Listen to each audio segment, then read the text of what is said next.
Baby Oberon, welcome to Mactan, Cebu. Wake up na. Princess. Welcome to Cebu! Hi! Ako nga pala si Yay, dating OFW na taga Cebu. Ngayon ay naninirahan na sa probinsya ng Luzon. Lumipat lang ako ng bahay pero sa probinsya pa rin ako nakatira. Isang ina na may munting pangarap para sa aking pamilya. Tara, samahan niyo ako sa kwento ng aking buhay. Magandang araw mga ka-blessings! At sa nakikita po ninyo, ginabi na rin po tayo. Bali, continuation lang po ito nung last time na video natin. Ito na nga po, pinapapasok na tayo sa airplane. Hindi naman po halatang may batang sobrang excited. Sa sobrang excited, ayan, naupo na agad, hindi naman pa naman seat niya. Kaya yan tuloy na, antala tayo sa paglalakad. Kaya sinabi ko na kay Bulinggit, doon tayo sa number natin. Finally, andito na rin po kami sa upuan namin. Sa may window ko na nga pinaupo si Bulinggit. O, diba pa, ayaw-ayaw pa si Bulinggit magpa-video. Sobrang excited niya, yan, hindi na natulog tong batang to. Kaya maladirap na lang tong leeg ko at hindi naman po tayo sa may window seat nakaupo.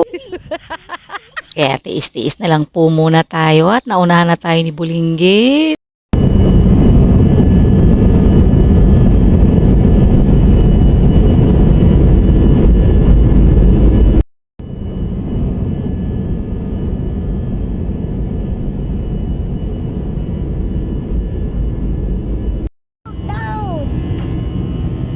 Look.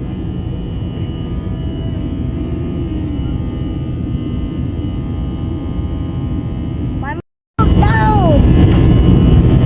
Look.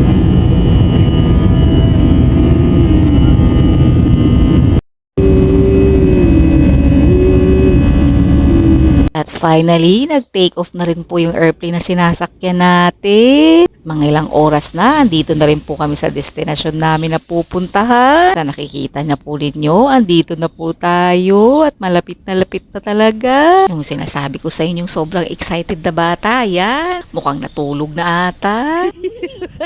Kaya nanamnamin muna natin yung view from the window habang wala pang batang makulit.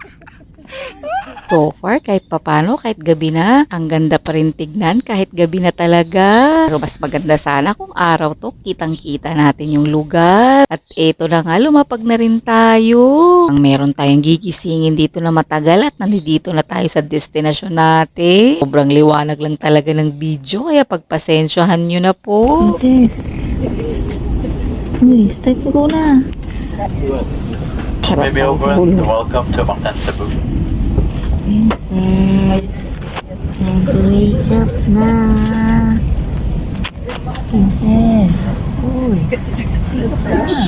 Medyo wala pa nga sa wisyo sa Bulinggit dito. Kaya medyo lutang-lutang pa tong batang to. Finally, dito na tayo sa Cebu. Kukunin lang po namin yung mga bagahe namin. Pero,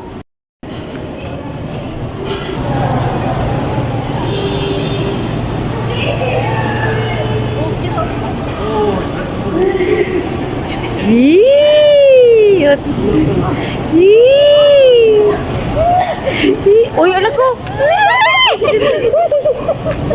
Sa wakas, nakita-kita na rin yung mga family namin na dito sa Cebu. Habang nagyayakapan pa kami, dito na si Bulinggit, pumoposisyon na talaga.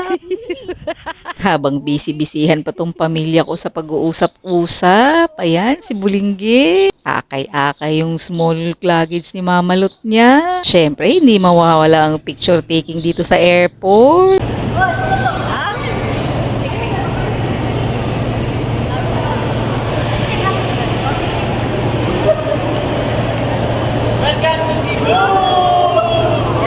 O, diba, may pa-welcome pa tayo. O siya, yan lang po muna sa araw na to mga ka-blessings. Daghang salamat sa pagtanaw.